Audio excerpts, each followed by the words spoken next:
नमस्कार और जय हिंद। आप सभी को सहस्त्र अकादमी में आप सभी का स्वागत है। पिछले लेक्चर में हमने सिंधु सभ्यता के संबंध में थोड़ी बहुत जानकारी देखी थी और मेरे ख्याल से कुछ एक दो शहर हो चुके थे, है ना। शुरुआत की हड़प्पा सभ्यता और मोहनजोदारो या मोहनजोदड़ो के बारे में हमने देखा था। कौन कौन सी चीज़ें कहाँ कहाँ से मिली, ज़्यादा मात्रा में मिली है इसलिए उससे कहानी बना लिए। एक दो और कहानी मैं आपको सुनाऊंगा, ठीक है। उसके बाद जो छोटे छोटे शहर हैं जिसके बारे में एक दो चीज़ें हैं उसमें आपको दिक्कत नहीं होगी, ठीक है। तो हम आज थोड़ा सा आगे बढ़ लेते हैं, है ना। पिछली कक्षा में हमने देखा था सिंधु सभ्यता का भौगोलिक क्षेत्र, ठीक है। इसके बाद हड़प्पा के बारे में देखा, ठीक है। इसके बाद देखा था मोहनजोदड़ो और आज देख लेते हैं क्या, धौलावीरा के बारे में, ठीक है। तो धौलावीरा उतना इम्पोर्टेंट, यहाँ से इतनी सारी चीज़ें ज़्यादा पूछी नहीं जाती, फिर भी जो इम्पोर्टेंट है वो देख लेते हैं, ठीक है। जैसे कि इसकी अवस्थिति कहाँ पे है, तो याद रखिएगा गुजरात के कच्छ में है।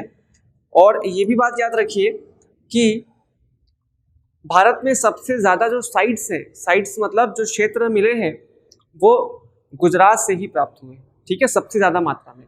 एक पॉइंट ये भी बन जाता है, ठीक है। 1990-91 में R.N. बिष्ट एवं J.P. जोशी द्वारा इनको खोजा गया था। मेरे हिसाब से ये उतना इम्पोर्टेंट नहीं है, अब रिलेवेंट नहीं हो जाता। पहले पूछा करता था कि कौन खोजा था। फिलहाल आप लोग बस याद रखिएगा, लेकिन ना हो सके या याद रखने में कठिनाई हो ज़्यादा लोगों के नाम, मेरे हिसाब से स्किप कर दीजिएगा, कोई दिक्कत नहीं है, ठीक है। पूरा अवशेष के बारे में बताऊं तो एकमात्र ऐसा स्थल है ये जो 3 भागों में विभाजित है। ये जो शहर है जो मिला है वो अलग अलग प्रकार से 3 भागों में इसको बांटा गया था। इसका जो मॉडल है, आर्किटेक्चर है, वो थोड़ा इस प्रकार का था कि 3 भाग में अलग से बांट करके जोड़ा गया ये शहर, ठीक है। यहाँ पे सिंधु घाटी के शिलालेख प्राप्त हुए हैं, ठीक है। और इसमें सिंधु सभ्यता के लिपि के बड़े बड़े अक्षर अंकित है, किसमें, शिलालेख में, ठीक है। मैं आगे आपको बताऊंगा कि इनकी लिपियां वगैरह क्या थी, किस प्रकार से इनका खासियत रहा, ठीक है। यहाँ पे एक खुला मैदान मिला है जिसको खेल का मैदान संभवतः माना गया है। इससे ज़्यादा इसमें इंपॉर्टेंट चीज़ें नहीं है, है ना। फिलहाल अभी इतना ही देखिए, आगे बढ़ते हैं। जो नेक्स्ट इंपॉर्टेंट है वो है लोथल, ठीक है। अब लोथल इंपॉर्टेंट क्यों है, तो पहली बात याद रखिएगा, कहाँ पे स्थित है, गुजरात में, ठीक है। भोगवा नदी के तट पर। कौन सी नदी, भोगवा, ठीक है।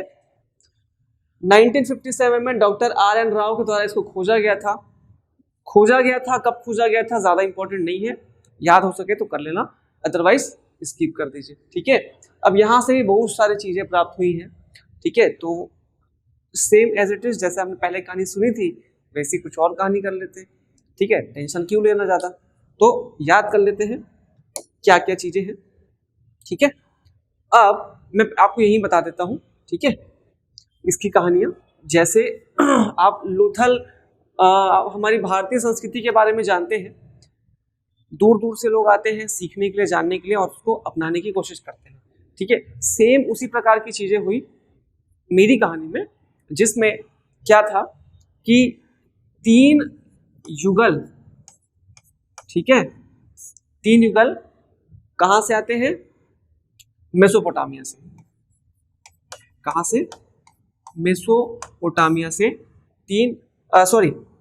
फारस से, मेरी मिस्टेक, ठीक है। तो 3 युगल जो फारस से आते हैं, कहाँ से, फारस से, ठीक है। क्या करने के लिए, तो युगल है तो यहाँ पे भारतीय रीति रिवाज से विवाह रचाने के लिए आते हैं, ठीक है। कहाँ उतरते हैं, तो बंदरगाह में, लोथल बंदरगाह, ठीक है। लोथल एक बंदरगाह है, याद रखिएगा, बंदरगाह में उतरे, ठीक है।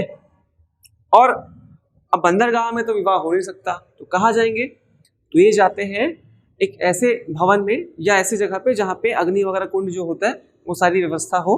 तो वहाँ तक जाने के लिए इनको क्या यूज़ करना पड़ता है, घोड़ा। तो ये भवन तक किस में आते हैं, घोड़े से जाते हैं, है ना। इसके बाद वहाँ पहुंचकर वे देखते हैं कि वहाँ क्या बना हुआ है, तो वहाँ पे हवन कुंड है ना। हवन कुंड बना हुआ है, इसमें 7 फेरे लिए जाते हैं। लेकिन जब उनकी शादी होने वाली होती है तो हमारे यहाँ एक रस्म है, ठीक है, वरमाला वाला या मंगलसूत्र वाला, तो इनको पता नहीं था वो रस्म, तो इनसे गलती हो जाती है। अब ये जाते हैं क्या, माला लेने के लिए, है ना, मंगलसूत्र लेने के लिए। तो कहाँ गए, मंगलसूत्र या माला लेने के लिए, ठीक है। अब माला कैसे लेते हैं आप लोग, तौल कर लेते हैं ना, सोना चांदी जाते हैं तो तौल कर लेते हैं, ठीक है। तो उन्होंने क्या किया, उसे तौल कर लिया, है ना, तौल कर लिया। अब वहां से वापस आए, अब वापस आने के बाद शादी वादी हुई। उसके बाद क्या होता है, शादी के बाद क्या देते हैं आप, दहेज देते हैं, दहेज नहीं बोलना चाहिए, उपहार देते हैं, गिफ्ट देते हैं। तो गिफ्ट इनको मिलता है, और गिफ्ट में क्या मिलता है, इसमें मिलता है एक अनाज पीसने की चक्की, क्या, अनाज पीसने की चक्की इसको मिलती है, ठीक है। और एक बर्तन मिलता है, ठीक है, बर्तन, बर्तन और अनाज पीसने की चक्की, ठीक है। तो ये इनको क्या मिलता है, गिफ्ट में मिलता है। अब देखते हैं इस कहानी से क्या क्या रिलेवेंट है। तो पहली बात, 3 फारसी युगल, 3 फारसी युगल का मतलब है यहाँ पे 3 युगल से याद रखना, युगल समाधियां मिली हैं। कितनी, 3 लोगों को एक साथ दफनाए जाने के साक्ष्य मिले, पहली बात। दूसरी बात, फारस की मुद्रा मिली, क्या, फारस की मुद्रा मिली, ठीक है। बंदरगाही, डॉकयार्ड या जहाजों की गोदी, जहां पे जहाजों का मरम्मत किया जाता है, तो जहाजों की गोदी या जहाजों का मरम्मत करने का डॉकयार्ड यहाँ से प्राप्त हुआ है, ठीक है। घोड़े की अस्थियां यहाँ से प्राप्त हुई है, सॉरी, घोड़े का मृण मूर्ति, क्या, मृण मूर्ति, मृण मूर्ति का मतलब है मिट्टी की मूर्ति, टेराकोटा पद्धति से बनाई गई मृण मूर्ति यहाँ से प्राप्त हुई है, ठीक है। इसके अलावा हवन कुंड के साक्ष्य मिले हैं या अग्निवेदी के साक्ष्य मिले हैं, ठीक है। माला या मनके बनाने के कारखाने यहाँ से मिले हैं, क्या, मनके बनाने के कारखाने मिले हैं, ठीक है। माप और तौल की इकाई मिली है जो हाथी दांत से बनी हुई है, जैसे आज के टाइम पे आप बाट तराजू यूज करते, उसी प्रकार की क्या मिली है, बाट मिली है, ठीक है। किसकी बनी हुई, हाथी के दांत की बनी हुई, तो ये आप याद रखिए। और एक अनाज पीसने की चक्की मिली है, ठीक है। एक बर्तन मिला है जिसमें कौवा और लोमड़ी का चित्र बना हुआ है, ठीक है। एक बर्तन मिला है जिसमें कौवा और लोमड़ी का चित्र बना हुआ है, ठीक है, जिसमें पंचतंत्र की कहानियां लिखी हुई है। क्वेश्चन ऐसे आते हैं, पहले आए हैं यूपीएससी में, कि पंचतंत्र से कहानी से संबंधित जो बर्तन मिले हैं, जो अवशेष मिले हैं, वो कहाँ से मिले हैं, यही से, ठीक है। तो इतनी चीजें आप किसके बारे में याद रखिए, लूथल के बारे में, ठीक है। अब कालीबंगा नेक्स्ट सिटी इंपॉर्टेंट है, बाकी सिटी से थोड़ा सा अलग है ना।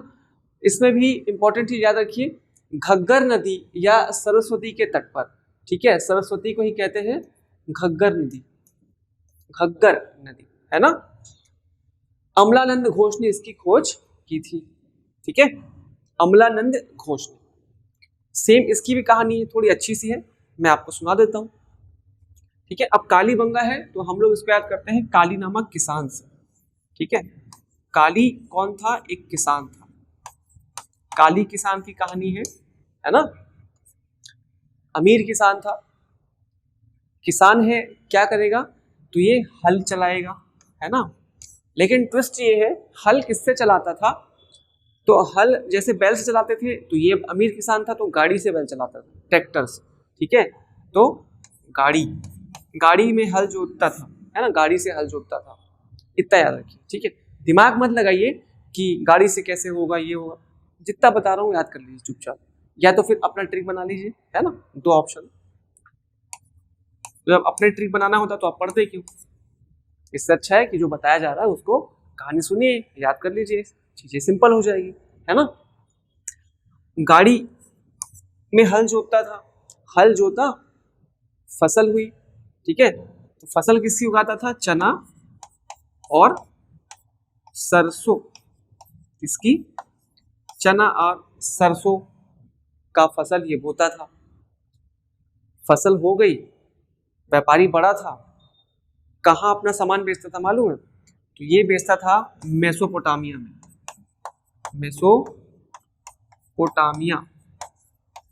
मेसोपोटामिया में ये बेचता था अपने अनाज, मतलब इसके व्यापारी संबंध थे मेसोपोटामिया से, ठीक है। और मेसोपोटामिया से जब ये सामान लेता था, ठीक है, बेचता था, तो वहां से इसको मोहरें प्राप्त होती थी, जो कैसी होती थी? बेलनाकार, सिलेंड्रिकल, बेलन के आकार की, ये इस टाइप की मोहरें, है ना। ये आप देख सकते हैं दोनों, ये मेसोपोटामिया की मोहरें हैं, ठीक है। और होता क्या है, पैसा आया घर में तो इसको क्या करना है? पूजा पाठ करना है ना। सभी के यहाँ यही चलता है, ऐसे नवाखाई होता है सबके यहाँ, वैसे ही इनके यहाँ क्या हो रहा है? पूजा पाठ का सिद्धांत था। उन्होंने क्या किया? पूजा पाठ के लिए एक यज्ञ हवन कुंड बनाया। हवन कुंड किसका बनाया? तो कच्ची ईंटों का। तो कच्ची ईंटों का इन्होंने क्या बनाया? हवन कुंड बनाया। कच्ची ईंटों का क्या बनाया? हवन कुंड। अब ट्विस्ट यहाँ पे ये आता है कि वो हवन करते तो रहता है बेचारा, लेकिन गलती से उसके पैर फिसल जाती है ना। गलती से जाते जाते वो हवन कुंड में ही गिर जाता है। वो तो झपा गया वैसे, तो आग में झपा जाता है। अब आग में झपा गया तो वहीं पे उसका अंतिम संस्कार हो गया। क्या हो गया? अंतिम संस्कार। वहां पे हो गया उसका अंतिम संस्कार, ठीक है। बस बेचारा मर गया, कहानी खत्म हो गई। एक बार देख लेते हैं क्या क्या यहाँ से मिली है। तो पहली बात, किसान काली से याद रखना, कालीबंगा, ठीक है। हल से याद रखना, हल रेखा के साक्ष्य मिले हैं, ठीक है। कहाँ से? कालीबंगा से हल रेखा के साक्ष्य मिले हैं। और हल रेखा से याद रखिए, जब हल चलाया जाता है तो एक रेखा बन जाती है ना, उसी को हल रेखा बोलते हैं, ठीक है। खिलौना गाड़ी मिला है। क्या मिला है? खिलौना गाड़ी, ठीक है। और क्या मिला है? चना और सरसों के साक्ष्य मिले हैं। अभी ये मत पूछना कि चना और सरसों के इतने पुराने साक्ष्य कैसे मिल जाते हैं, वो मिल जाते हैं, पद्धति है, वैज्ञानिक स्रोत है उसका, ठीक है। तो उसका आप लोग टेंशन ना लो, बस याद करो। मेसोपोटामिया के बेलनाकार सिक्के मिले हैं, सिलेंड्रिकल, ठीक है, सिक्के यहाँ से मिले हैं, ठीक है। और हवन कुंड के साक्ष्य मिले हैं। कच्ची ईंटों के घर मिले हैं। कालीबंगा में कच्ची ईंटों का प्रयोग किया जाता था, ये चीज याद रखिए, ठीक है। मतलब यहाँ पे घरें, अधिकतर शहरों में जो हड़प्पा सभ्यता है उसके अधिकतर घरों में किसकी ईंटें होती थी? पक्की ईंटों की, लेकिन यहाँ पे कच्ची ईंटों की घर होती थी, ठीक है।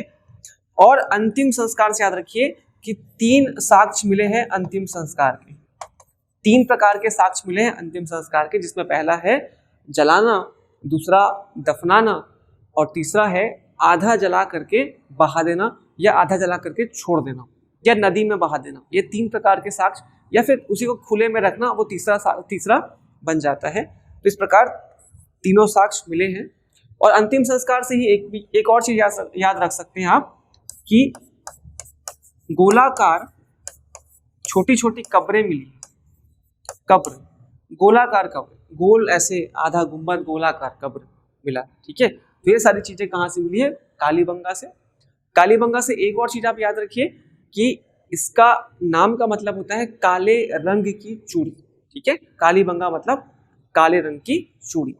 तो ये सारे इसमें से मिले हैं, बस याद रख लीजिए, ये आप देख सकते हैं, ठीक है। 2-2 करके अपन खत्म करते हैं। तो आज के लिए 2, ठीक है। अगले नेक्स्ट चैप्टर में आपको मैं पूरा का पूरा सिंधु घाटी सभ्यता कंप्लीट करा दूंगा, ठीक है। मिलते हैं नेक्स्ट वाले चैप्टर पे। धन्यवाद।